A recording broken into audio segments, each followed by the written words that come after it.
Hey everybody, and welcome to the 5 Bytes Podcast. I'm your host, Rory Monahan. The podcast, as always, is brought to you by my sponsors, Goliath Technologies, who help IT pros be proactive and anticipate, troubleshoot, and prevent end-user experience issues, regardless of where IT workloads or users are located. And also by Liquidware, creators of FlexApp, the most feature-rich application layering product on the market. And of course also by PolicyPak Software, where you use group policy or MDM to remove admin rights, manage and lock down applications, Java, browsers, and mitigate ransomware, plus more. If you enjoy the show each week, you have them to thank. And now for some news. Another month, another Patch Tuesday, and this was a big one. In fact, the largest in the history of Patch Tuesdays when it comes to Windows updates. For June, there were 129 vulnerabilities that have been patched. ZDNet reports that despite the bulkiness of this month's patches, none of the zero-day vulnerabilities have yet been exploited in the wild, so that's good news. Among the most critical include CVE-2020-1181, which is a remote code execution in SharePoint. There's also 1225 and 1226, which are remote code execution in Excel. There's also 1223, which is remote execution in Word for Android. There's 1248, which is remote code execution in Windows Graphics Device Interface, GDI. There's also 1281, remote code execution in Windows OLE, 1299, remote code execution and processing Windows.lnk files, which is interesting because I think that's twice in 2 months for LNK files. There's remote code execution in 1300, which is in Windows OS print spooler component. There's 1301, which is again remote code execution in the SMB protocol, as well as several CVEs, which are remote code executions in the Windows VB script engine. There has unfortunately been reports from some on forums suggesting that after they installed the monthly patches, their printer stopped working. And Microsoft has now confirmed an issue with some USB connected printers. Essentially, after rebooting, the printer does not connect back properly, as though the port is unavailable. Microsoft lists 2 main causes for the issue that causes the USB printer port to become unavailable for carrying out its printer tasks. Quote, if the driver for the USB printer contains a language monitor, the OpenPortEx callback function of the language monitor would not be called, and as a result, the user cannot fulfill operations dependent on the operation of the language monitor. End quote. BleepingComputer.com have also reported that since the release of Windows 10 1903 and 1909 KB 4535996 and Windows 10's 2004's KB 4557957, some have been reporting that they receive errors that programs are missing when they attempt to launch them. It said some users reporting the issue have had Avast antivirus installed on their machines, but it has also been suggested that some others who have claimed the issue do not have Avast installed and still ran into the errors.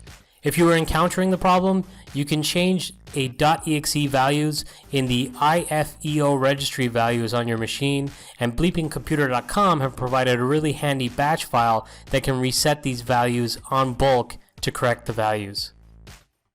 So check that out if you're having that issue, and I'll share a link to that with this episode, which is episode 128 on 5bytespodcast.com. You'll find it under reference links.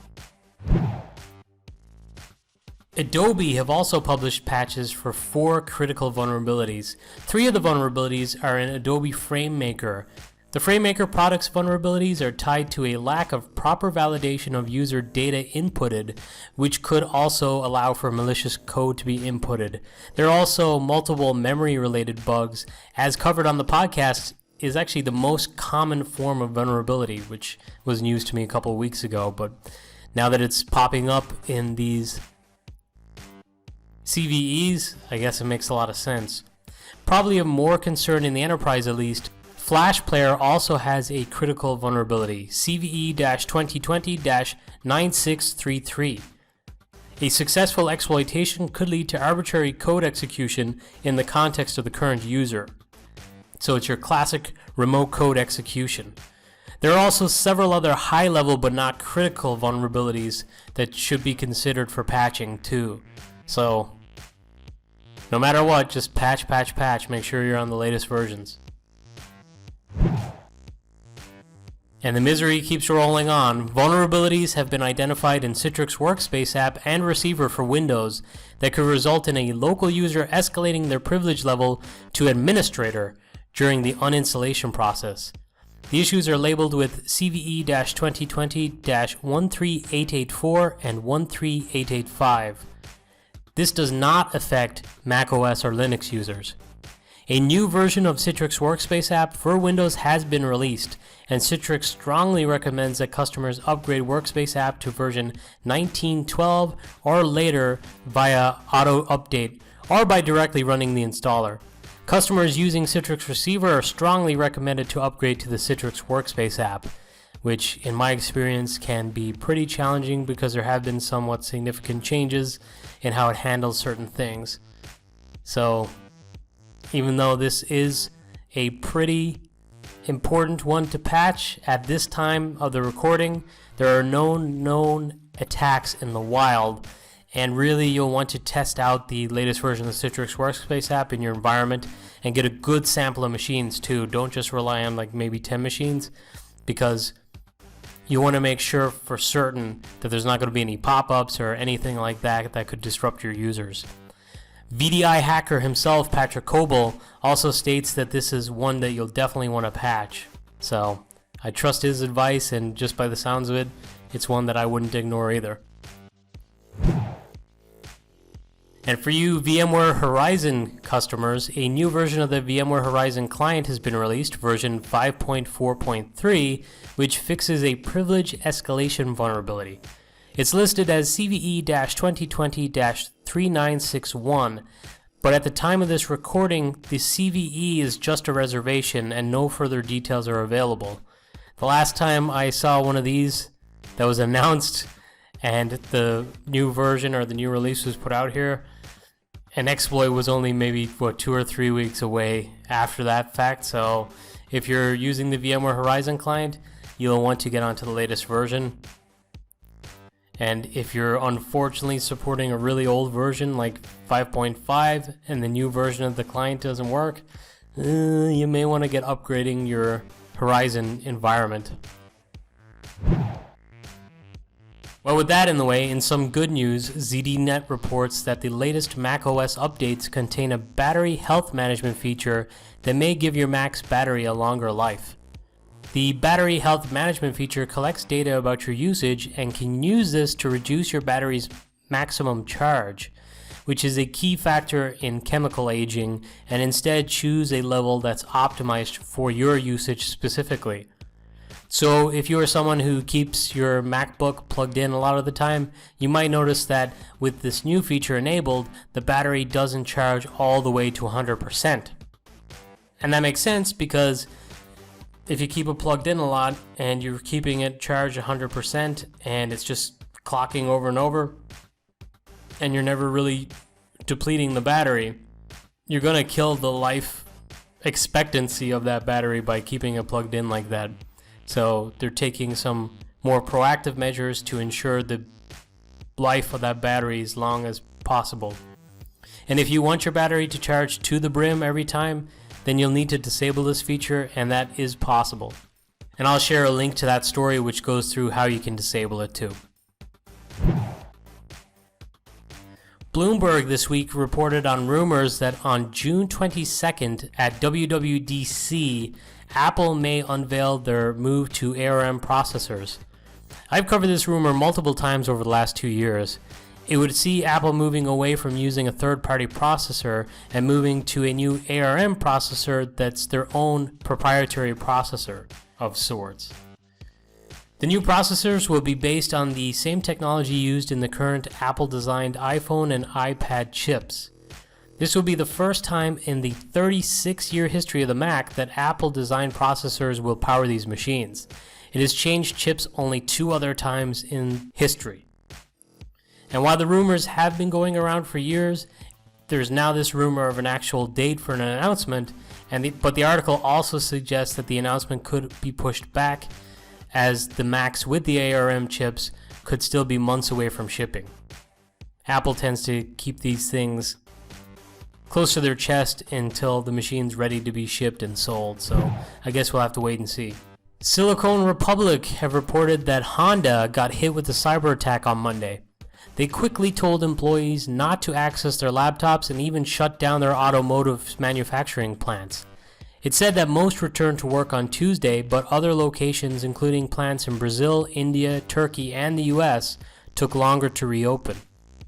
In a statement, the company said it was not aware of any customer or employee information being leaked as a result of the breach. Honda also said that it does not believe the breach originated from a member of staff who was working from home. Early reports, based on data obtained by security researchers, had suggested Honda may have been the victim of a snake ransomware attack. And backing up those claims, it was reported that a discovery of files on a malware analysis tool called VirusTotal, with one researcher saying a sample of the ransomware available on the site references Honda's internal subdomain. So, hopefully they did not get too much sensitive data. Honda said that they didn't have any awareness of any customer or employee information being leaked, but it seems like there's something out there. So I guess we'll have to wait and see how this develops.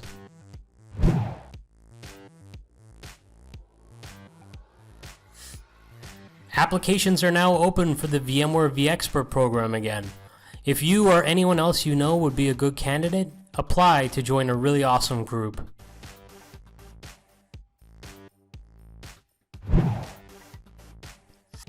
This week saw the first ever E2EVC Digital conference. I got to catch some of the sessions on Friday myself, and they were excellent. The organizers somehow managed to recreate that casual, cool feel that makes E2E special. It sucks that we all weren't able to meet up in person and hang out, have a few drinks, and just talk geeky, but maybe it's all for the best because Alex has now got some experience running a conference remotely, so if there's ever something like that comes up again where we can't meet up in future in person, there's this really great alternative. And speaking of E2EVC, there was an announcement on day one. The excellent VDI Like a Pro State of EUC 2020 survey results were shared and are now available at vdilikeapro.com. Close to 700 people completed the survey, and the content is always very valuable, so check that out. The next Irish and Scottish Nutanix user group will take place on June 23rd at 1:30 p.m. with guest speaker Ruben Sprout getting into Nutanix's WeFrame. If you haven't seen WeFrame, this is the perfect opportunity, so register today. John Witzel from Microsoft shared a video covering using Azure Trust Service for code signing of MSIX packages. The signing of packages is the biggest learning curve, in my opinion, for people who are diving into MSIX for the first time, at least for IT pros. So hopefully this could make it easier in the long run if you check this out. A service that makes it simpler would definitely be appreciated. Citrix have published a proof of concept step-by-step guide to show you how you can quickly and relatively easily get working with Citrix Cloud and RemotePC for accessing your physical desktop from anywhere securely through Citrix Cloud. I've talked quite a bit about it since the work from home surge related to COVID-19, and now this is a really easy way for you to try it yourself by just signing up for a trial. This week, Azure Files became generally available for on-premises Active Directory domain services authentication. So it's great for multiple use cases for those Azure customers, but in particular I would highlight the fact that on-premises ADDS integration will simplify the setup experience of using Azure Files as user profile storage for Windows Virtual Desktop users. Leveraging Azure Files for VDI environments eliminates the need for self-hosting file servers. So you're flattening that infrastructure for your file servers, for your profiles, and not needing to run more expensive full-on file servers in Azure. So that's pretty cool. And now this episode's scripts, tricks, and tips. Jeremy Moskowitz shared a blog post on a vulnerability with group policy preferences CSE user-based items that highlights why you should ensure you always keep your templates up to date. This one actually got by me. I didn't realize that there was a vulnerability, and that's a bit scary. It's just like you have to cover every single base of your environment, including your group policy. So I found that pretty interesting. And also, while I was looking at that, I noticed that Jeremy was also recently interviewed by idgconnect.com for a CTO session interview. For a little background on how Jeremy got started and what he's up to with PolicyPak software, you can check out this interview for yourself. And I'll provide a link with this episode, which again is episode 128, on 5bytespodcast.com, and you'll find it under reference links right near the top. Andreas Nick shared an AddV recipe for sequencing SQL Management Studio version 18.5. If you tried sequencing any of the SQL Management Studio versions from 2012 and up, you'll know they are a pain in the neck to do. I stopped bothering completely with them in AddV for the last couple of releases and moved to using Nutanix cloud paging instead. But if you don't have cloud paging like I do, this would be a really great alternative, since pretty much every enterprise customer that Microsoft has does have AddV. Peter Rising recently shared a blog post on how to create a bot for your Microsoft Teams chat. Teams has blown up in popularity since COVID-19, and this could give you a nice front end for some internal support challenges you deal with day to day. I've also covered this next one on a previous episode of the podcast in the news, but did you know that you can leverage a really handy connection indicator for your RDS or Windows Virtual Desktop users? This could be a really handy tool to ensure your users know the root of their performance issues when they're seeing some lag. I know that Citrix have their own flavor of this type of product for quality of service indication. And if you're using WVD, this could be a really handy way for you to get that same capability. And a quick one, but Ironman Software shared their top 50 PowerShell modules. It includes things like a Selenium module for unit testing, a Toast notification module, and much more. So check that out. There are probably going to be a lot of stuff in there that you didn't even realize was available. And the accidental Citrix admin and apparently masochist Carl Webster has shared a multi-part blog post series on learning the basics of VMware Horizon. It's everything you need from start to finish on the product, and this is something that I actually attempted to document and blog in the past myself. When I did it, I was doing it from the point of setting up ESXi and vCenter and just setting up the whole vSphere stack and then bolting on VMware Horizon on top of it. I had so many screenshots that I just gave up and didn't bother publishing it. So Carl is really doing a great service by sharing this, as it's really time consuming to go through it and post it all. So you don't want to miss this, especially if maybe you've had experience in the past with VMware Horizon, but now maybe you work at a Citrix shop, so you're missing that exposure to the latest version. You can maybe see what's the same in these newer versions versus what you worked on before, or even if you have no familiarity at all, you might want to check out this blog series. And the great Rachel Berry shared an article on selecting a video calling solution with privacy in mind. And that's been a really hot topic, highlighted by question marks over Zoom's data routing through China recently. And I keep seeing even on my own, like Facebook, which most of my friends on Facebook are not in the IT profession, but they're all relying on products like Zoom, or maybe a little more obscure products like Hi5, for example, and you just don't know what you're getting with each of them. Like, I doubt most people realize that Ring Central is basically a skinned version of Zoom, for example. And Rachel covers a lot of information around that in her blog post. And finally, this week I saw a really long thread on Twitter highlighting some of the black tech IT YouTubers. So it's really great that there's a solid and pretty long list of YouTubers, most of whom I wasn't actually aware of until seeing this thread. In my experience, black people are very underrepresented in our industry, so this is a cool way to get them and their voices some more exposure. So, check out the link to this Twitter thread on this episode, again, which is episode 128. I'll share it out. And subscribe to their channels on YouTube, search them out on their social media, and get some other voices and opinions on your timeline. And that's it for another episode. Thank you all so much for listening.